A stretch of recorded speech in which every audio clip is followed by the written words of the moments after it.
In our nation's capital, U.S. Speaker of the House Kevin McCarthy is giving the House the green light to move forward with an impeachment inquiry into President Biden. Republicans claim they have found evidence of wrongdoing, while Democrats maintain President Biden has done nothing wrong. Our Washington, D.C. correspondent Rachel Knapp is joining us live tonight from the U.S. Capitol. Rachel, you talked to some of our congressional members on this. What do they have to say?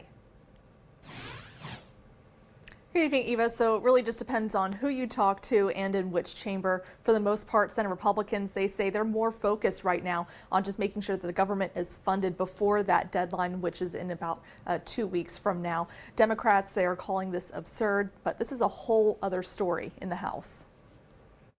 On Tuesday, Speaker of the House Kevin McCarthy gave the go-ahead for congressional Republicans to open an impeachment inquiry into President Biden.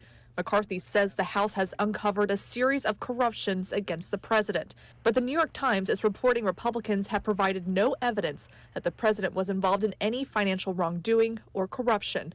On the Hill, there's a mixed reaction to the impeachment inquiry. I think the impeachment inquiry is absurd. The American people want us to do something that will make their lives better, not go off on these chases and witch hunts. So we'll see how that progresses. I know the House has been engaged in that inquiry for a couple of years now. They haven't found any evidence, it appears.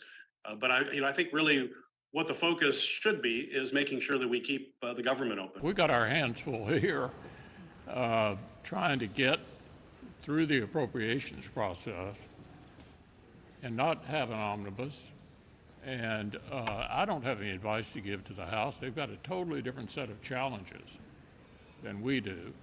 And so I think the best advice for the Senate is to do our job, and we'll see how this plays out later.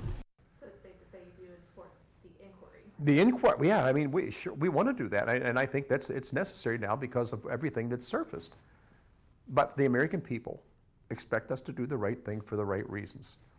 It should never be a political issue where you try to taint a political candidate and try to make sure they can't run for office and use and weaponize these different things. That's not the reason that was there.